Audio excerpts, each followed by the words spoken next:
Welcome, everybody. Thanks for joining us today. Have you ever stood at a grocery store aisle trying to decide between two similar products?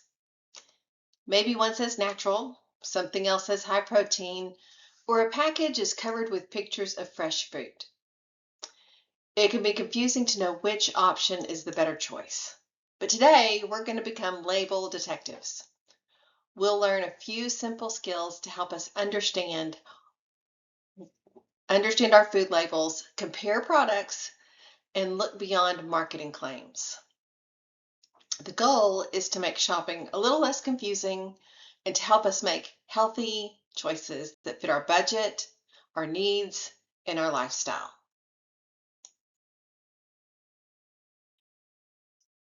Before we get started, I want to set the tone for today.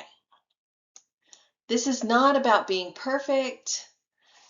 It's not about buying expensive foods or following strict diets.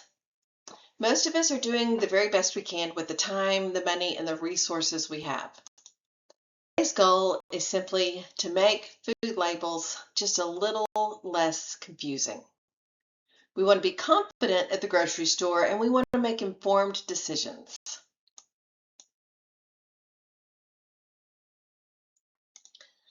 As label detectives, we're going to investigate some of the most common clues, tricks, and tools found on food packaging.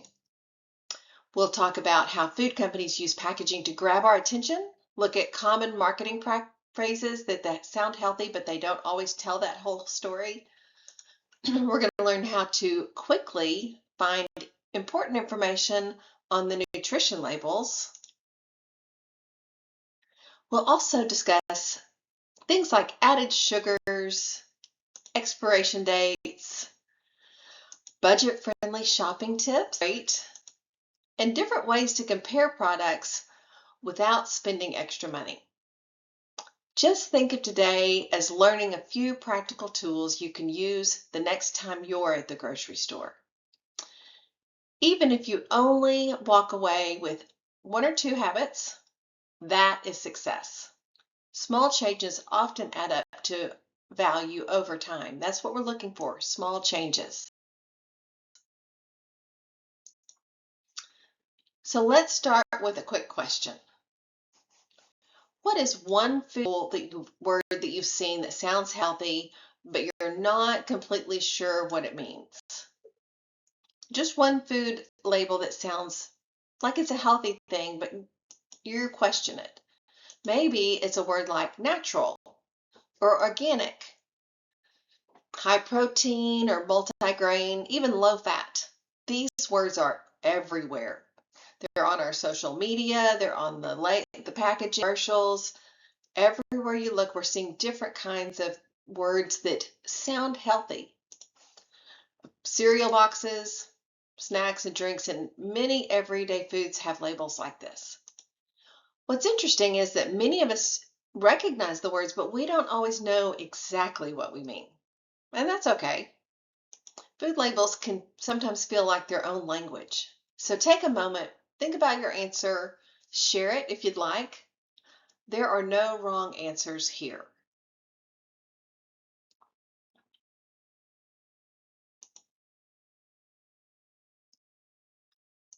So as we go through today's session, you'll probably hear some of those familiar words again.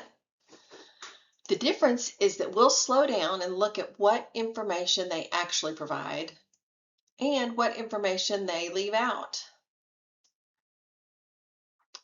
They may actually affect our shopping choices, and we want to find more information. So this activity will help us open the case and begin our investigation. Are you ready? As label detectives, we're not expected to know everything. We're simply learning to ask questions, gather clues, and make more informed decisions while we shop. So we want to slow down, ask questions, and so many people assume that food labels are only important if you're trying to lose weight or follow a special diet. But in reality, food labels help all of us make informed decisions. We want to know what's in our food. Maybe we want to manage sugar, sodium, and fiber intake. Even if you're not on a diet, we want to manage those. We get more value for our money. Food labels can help us understand all of the different things that are added into a product. What is contained within the product? That's what we want to know. It can also help us avoid surprises when we get home. It's just about information and understanding what it means in general and for our health. So think about how often we make quick decisions, especially while shopping. We may be tired, in a hurry, we're trying to stay within a budget. In those situations, the front of the package can have a big influence on our choices. It's why learning to look beyond the packaging can be really helpful. I'm a victim of this. I am such a sucker for attractive packaging, flashy labels that tell me what I want to hear. And so we're going to want to slow down and look and really check out what the facts are before we make a decision. So I'd like you to think about this question. Have you ever purchased something because it looked healthy, only to discover later that it was not what you expected? I'll be honest. For years, we bought loads of granola bars and ate them like a lot. And a friend finally laughed. She was like, I can't believe y'all can take that much granola bars healthy. And she was like, it's just sugar. And I had never bothered to look at the packaging. And so, yeah, I was fooled by the marketing, the commercials. They're out on the mountain, they're hiking, the granola bar is healthy. It sounds healthy, but I was fooled. Lots of people are this way. It may be a snack, a drink, a breakfast item. There are tons of things. Experiences like that are exactly why we need to learn these label reading skills. It's valuable to us because we want to be able to discern what really is healthy and what is just marketing. So one of the most important things to understand is that the front of the package is designed to sell a product. It's marketing. That's all it is. Well, that's most of what it is. It does tell you what it is. Food companies spend a lot of time thinking about colors, pictures, slogans, and healthy claims because they know those things influence what we buy. They spend a lot of money. We're talking only about labeling, but we do a couple of different sessions that you might want to check out. One is Get Real, talking about whole foods, about how processed foods have things that make them addictive. So they're not only marketing the outside of the box, but they're also marketing the inside of the box for various reasons to make us addictive, to give it good, better taste, make us want more. So you can see why phrases like made with whole grains, made to be heart healthy, made with real fruit, naturally flavored, or low fat, these are statements that may be technically true, but they don't always tell the full story. For example, a product can contain whole grains and still have a lot of sugar. Going back to my example about granola bars, it had grains. You could see the oats and all of the good things, but it had a lot of sugar. And I don't think it called it that on the package. I can't remember right now. A fruit snack may contain real fruit, but it also may have other sweeteners and other additives. This doesn't automatically make the food bad. Our goal is simply to understand that the front of the package is only part of the story. It may make the food bad, but we're not making that assumption. We are just wanting right now some more knowledge. So when you're shopping, think of the front of the package as an advertisement. Then think of the nutrition label, the ingredient list, as the evidence. So as label detectives, we're going to learn to gather the evidence before making our final decision. Think like a detective. That's what we want to do now at the grocery store. We're going to think like detectives. Have you ever noticed that some foods seem healthy the moment you look at them? The package may have pictures of fruit and leaves and athletes. Other words like natural or wellness or energy. These images and phrases can help create what is called a healthy halo. It's the impression that a product is healthier than it actually may be.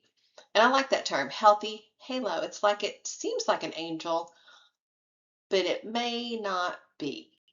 So all of these things that make words and pictures and colors give an impression. So let's go on, see if I can get this next slide to work. There it is. For example, some granola bars, hence my story, smoothies, fruit snacks, and protein bars may appear nutritious, but can also contain significant amount of added sugar. I got a little ahead of myself. So rather than relying on the appearance alone, try asking a few simple questions. What does the nutrition facts label say? How much added sugar is included? What are the first few ingredients? These questions will help us focus on information rather than marketing, which is an important skill for every label detective. This is a new habit, so that's why we're saying small steps. But looking at these other items, yes, it does take more time, but we're wanting to do these things for the long term health. So now that we've talked about marketing and packaging, let's look at one of the most useful tools available to us, and that's going to be the nutrition facts label. And at first glance, it can seem a little overwhelming, but don't be intimidated. But these are the numbers, the percentages, the serving sizes, and lots of information in a small space. The good news is you don't have to memorize everything to use the label effectively. You just need to know where to look and a general understanding. That's what we're looking for, is a general understanding. So think of the nutrition label as a toolbox. So you don't need every tool every time. You just need to know which ones are the most helpful.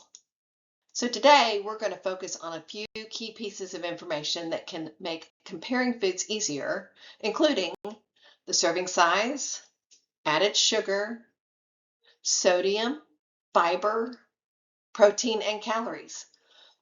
Our goal isn't to decide whether a food is good or bad. We're looking instead to gather information so that we can make choices that fit our needs, our preferences, and our budget. You'll soon see that spending a few extra seconds looking at the label can tell you much more than the front of the package ever could.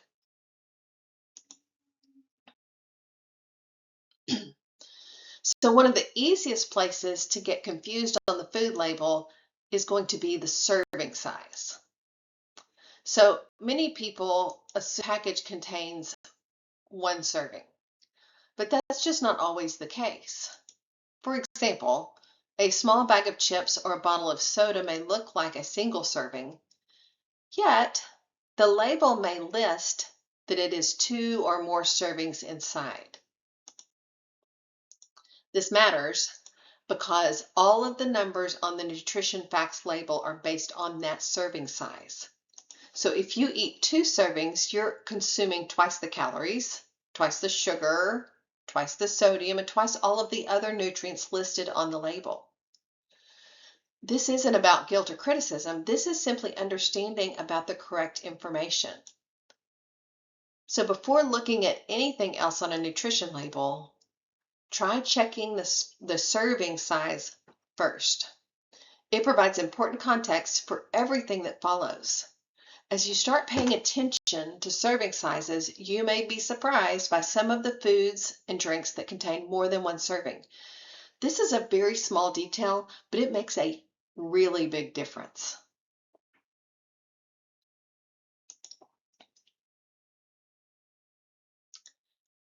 Sugar can be very confusing because not all sugars come from the same source. Very tricky. Some foods naturally contain sugar, such as fruit and milk.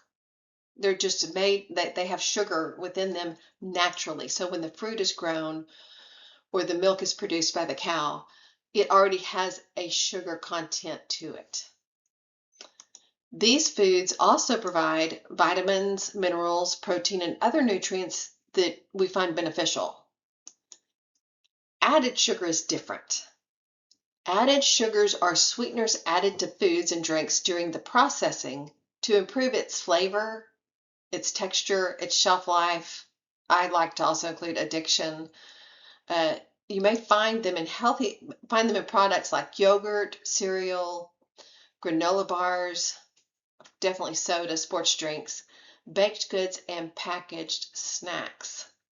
So this added sugar is something more than just what comes naturally from something that is grown or harvested. So you can see some of these things look healthy. Some of the cereals are healthy, but you got to look and see, what about the sugar?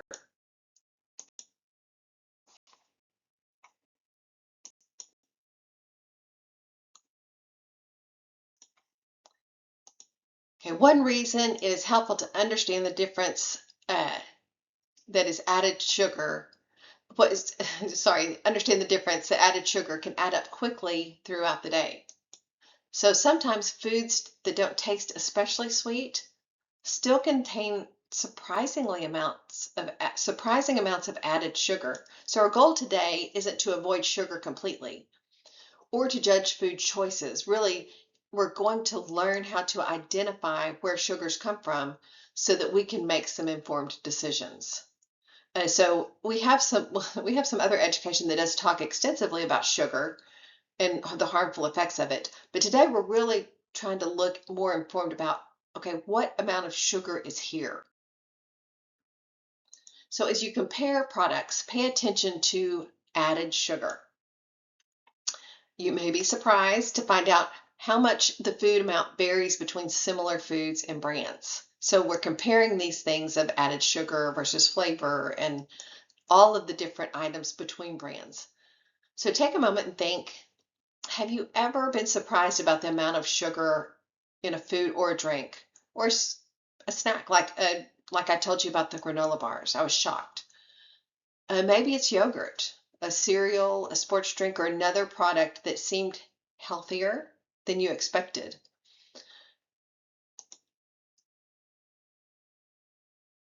The food labels simply list the word sugar every time.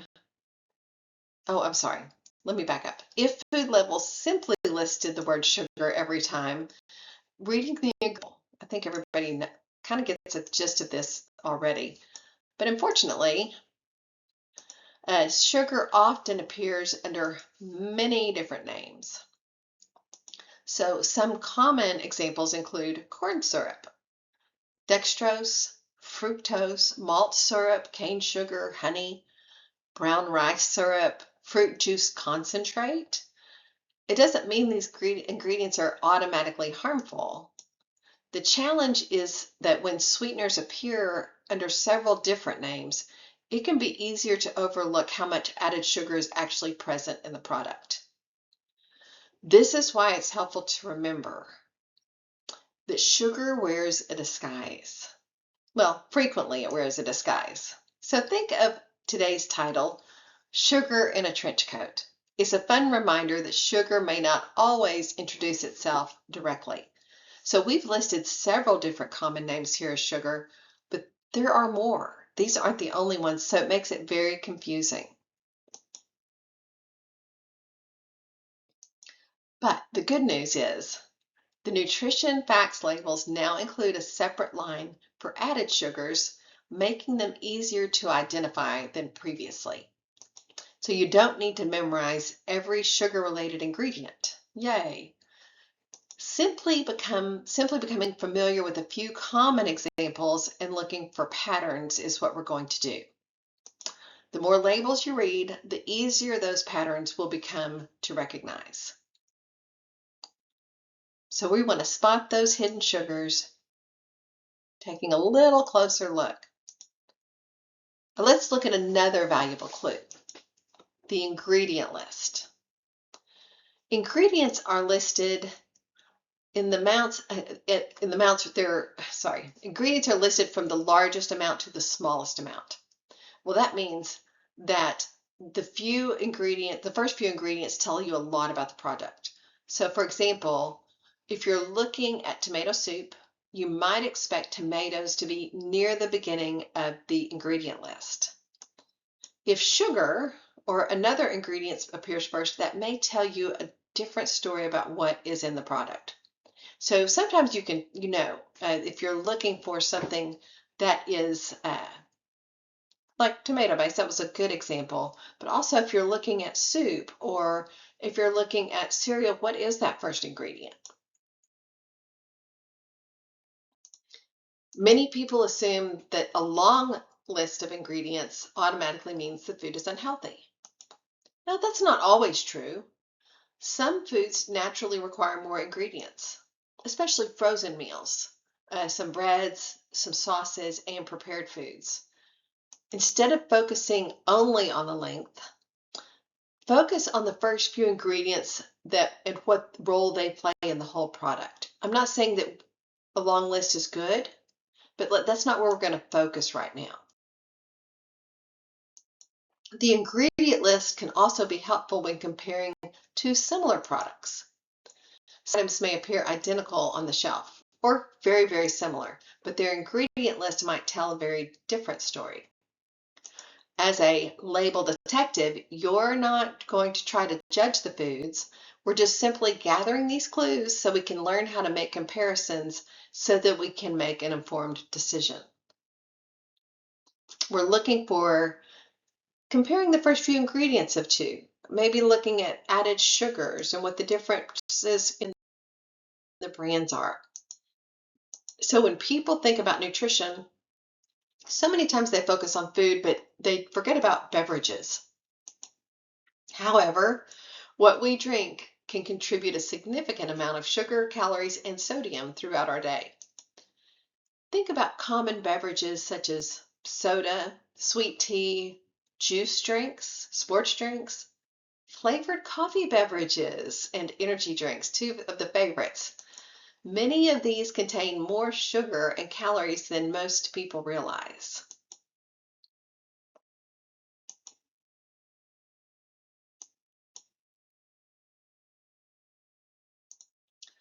One reason the beverages are important to discuss is that they often don't feel very filling. It's easy to drink several hundred calories without even noticing, especially when we're busy, we're on the go. I tend to gulp things down. So this doesn't mean that you need to give up your favorite drinks. Instead, this is about awareness of what's in them, understanding how they fit in your overall choices. Sometimes the small changes, such as choosing a smaller size or drinking a drink less often or alternating with water, that can make a huge difference. We just want awareness so that we can make better choices rather than blindly just, like I said, gulping things down because it tastes really. So let's reflect for a second. Think about the beverages you drink most often. Do you ever look at the labels and their nutrition facts? A lot of people are surprised by what they discover, and that curiosity is exactly what we want in a label detective. Curiosity is one of your best tools. So far, we've spent some time talking about sugar, but let's talk about sodium, which is another nutrient that often hides in places we don't expect. Sodium is a mineral, and it helps regulate fluid balance and supports normal body functions. Our bodies do need some sodium, but many packaged and prepared foods contain a lot more sodium than we realize, and sodium in types that maybe aren't good for us.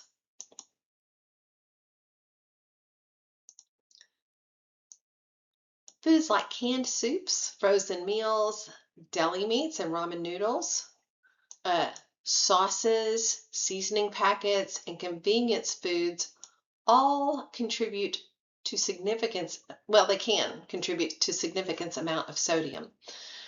The challenge is that salty foods don't always taste extremely salty.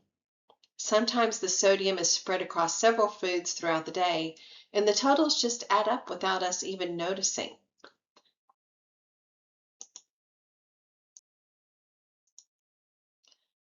This doesn't mean we need to avoid these foods altogether. Many of them are affordable, convenient, and useful for busy households. Our goal is going to be awareness. If you're comparing similar products, take a quick look at the sodium content. You may discover that one brand contains much less sodium than another. Small comparisons like this will help you make an informed decision while still working within your budget and your lifestyle.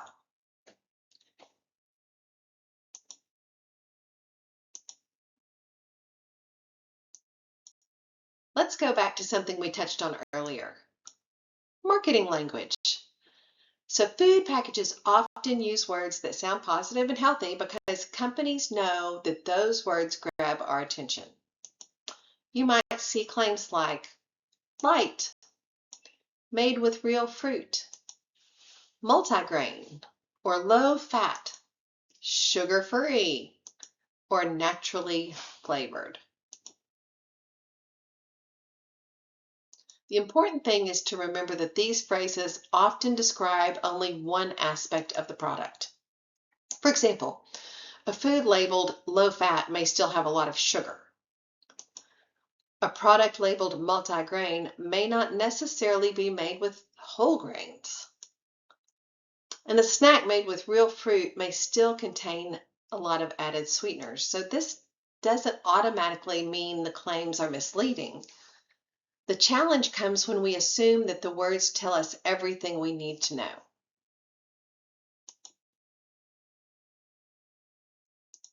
So instead of these, think of these phrases as invitations to investigate. So when you see a healthy claim on the front of the package, take a moment, ask yourself what information is being emphasized and what information should you verify by checking the label. Some of the most common questions people have involving words like organic, natural, non-GMO, clean, wholesome, or premium. These words can make products sound healthier, higher quality, or more nutritious. And sometimes they are. Sometimes they provide us useful information, and sometimes they are just marketing tools. For example, organic refers to a specific farming and production standard. Natural, however, is often much less clearly defined than many people assume. The key takeaway isn't that these labels are good and bad. Instead, it's understanding that these terms don't automatically tell us everything about a food's nutritional value. I think most of us would agree that organic is typically a good thing, that we want our food to be organic, that's not sprayed with pesticides, and it's farmed in a way that preserves the food quality and the nutritional value. But we're looking really to evaluate what the standards are sometimes of what the words actually mean.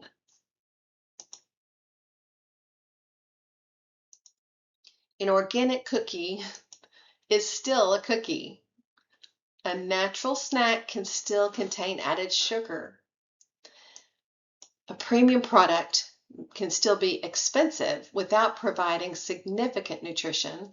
It's always easy to assume that foods with these labels are always a better choice, but that is not necessarily true. Rather than focusing only on the buzzwords, continue using your detective skills that we've already discussed. You want to look at the nutritional facts, the ingredient list, and the serving size, and the overall value. Those are the clues that tell a more complete story rather than a single word on the front of your package.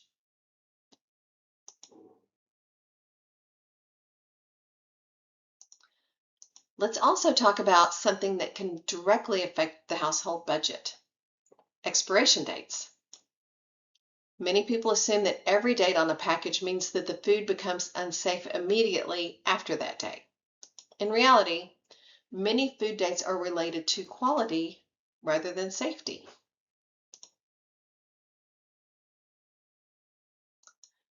You may see terms like best by, use by, freeze by. These labels often mean different things. So your date is when the product is expected to be the best flavor or quality. A sell-by date is primarily used by stores to help manage their inventory and their stock rotation. Now, a use-by date is the manufacturer's recommendation for when the food should be used for the best quality. And a freeze-by date suggests that a product should be frozen to maintain its quality if it won't be used right away.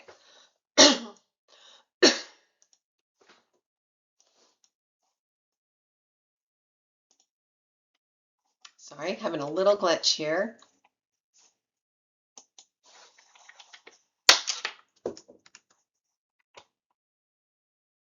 Rising amount of money over time. We're having a total glitch. Hang on just a second.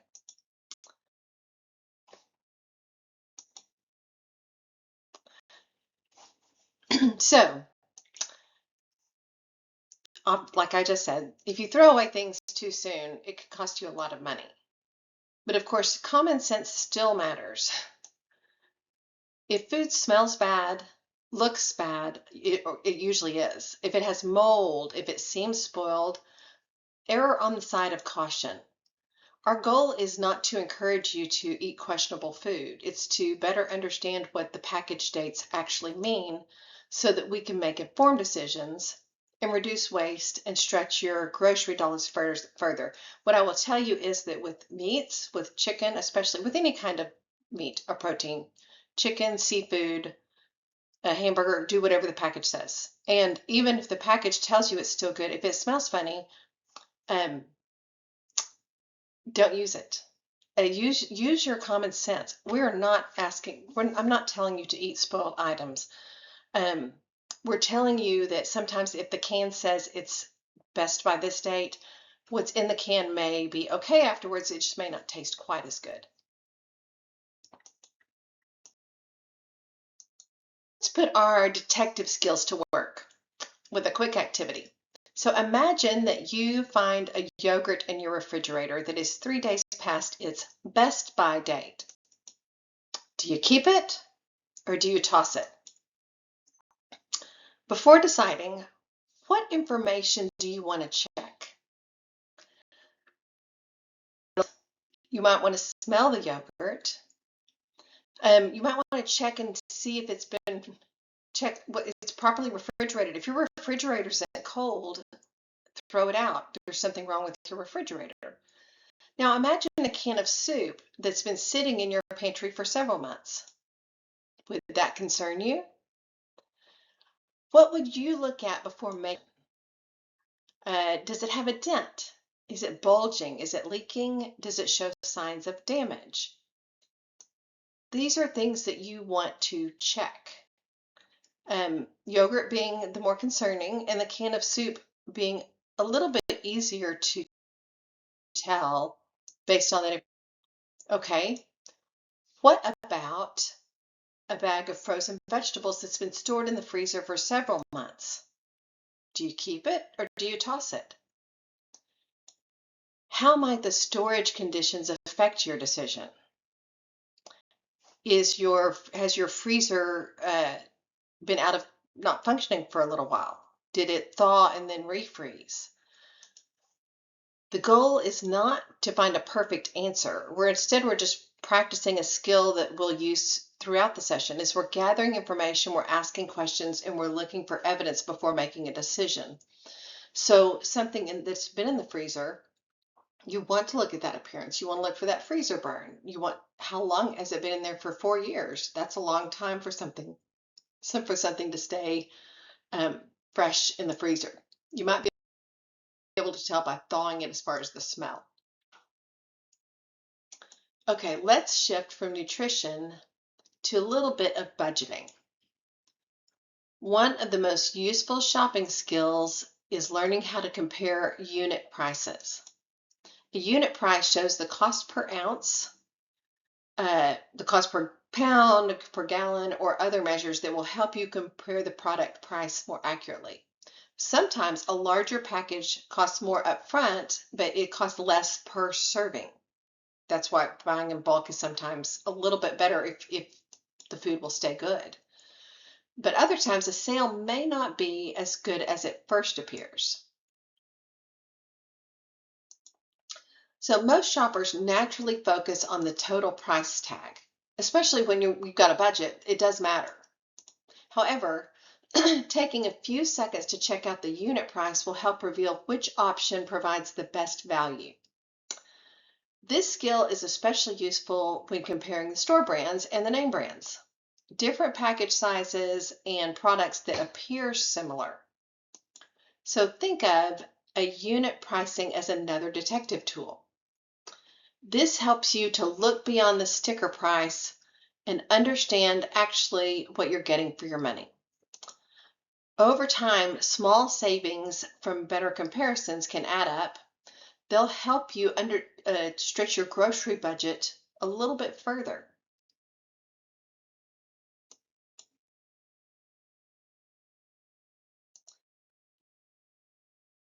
A lot of shoppers naturally reach for our familiar brands because they're comfortable and recognizable. There's nothing wrong with that. However, your store brands are often worth considering. Don't overlook them. In many cases, the store brand products have similar ingredients, similar nutrition information compared to your name brand products. Sometimes the biggest difference really is simply the packaging and the price.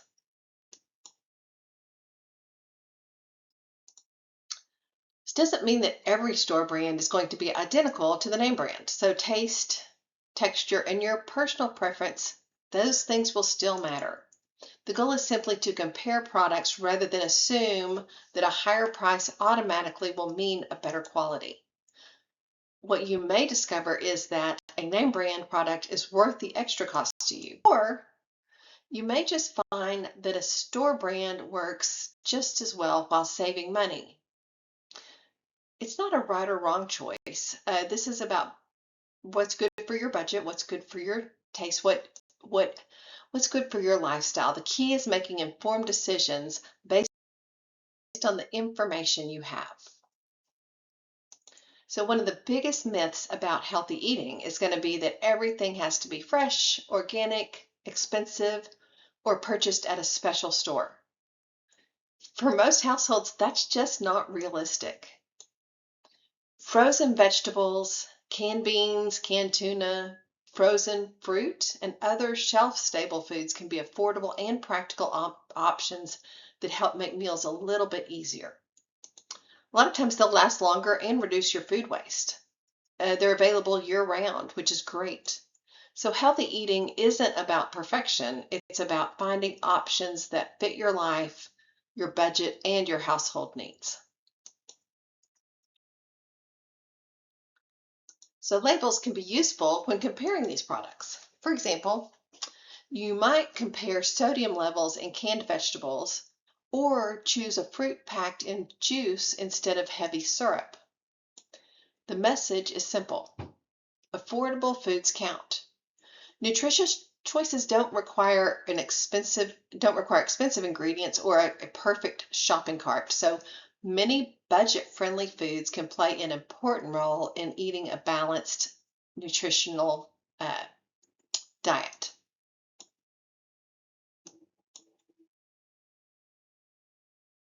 So we've covered a lot of information. I'm wondering, are you wondering how you're going to remember all of it during a busy shopping trip? Here's the great news. You don't have to. If you will remember 3 things, start here. If you only remember 3, start here. First, checking the serving size is really important. This provides the context for everything else on the label. Look at the added sugar when comparing similar products. And third, glance at the first few ingredients since the ingredients are listed from the largest amount to the smallest amount. That's it. Look at the serving size, look at what the added sugar is on the label, and look at those first few ingredients on the ingredient list, because those are going to be the largest portion of what's in the container or can.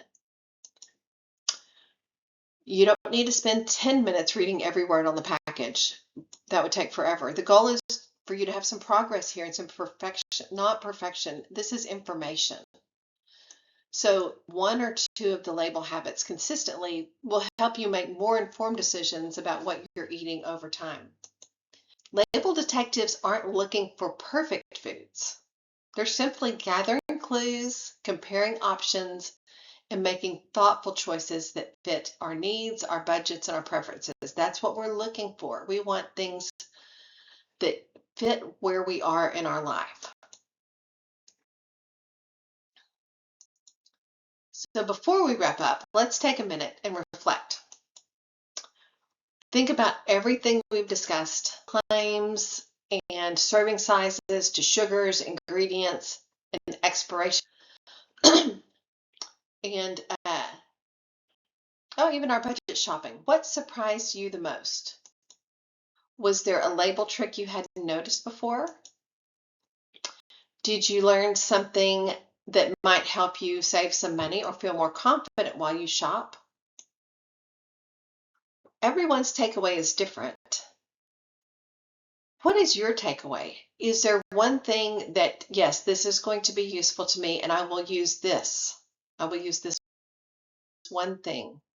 Our goal is not to tell you what to buy or what not to buy. Instead, it's to provide information and tools that can help you make decisions that work for you and your situation and whoever you're buying for. So take a moment and identify one thing you'd like to try the next time you shop. Maybe you will check the serving sizes or compare the store brands. You might pay attention to the ingredient list. One small habit creates meaningful change over time. Just do one of the things and see how that works for you. I bet you get addicted. Okay, so we're wrapping up, and I want you to leave you with one final thought. Our food labels can be confusing, but now you have some practical tools to help you look beyond the marketing and make informed decisions. Remember, you don't need to read every single word on a product. There's not a perfect product. There's not a perfect way to shop. On 1 or 2 pieces of information will help you shop with greater confidence. You don't have to read everything to make it harder than it really is. It can be confusing at first, so just do one tiny thing. Again, our goal is not perfect. Our goal is awareness, confidence, and making choices that fit your needs, your preferences, and your budget. So thank you for being here. We always love it when you join in. We are glad you're participating and you're investing in yourself. This skill will help you every time you shop. So happy investigating, label detectives. Have fun out there.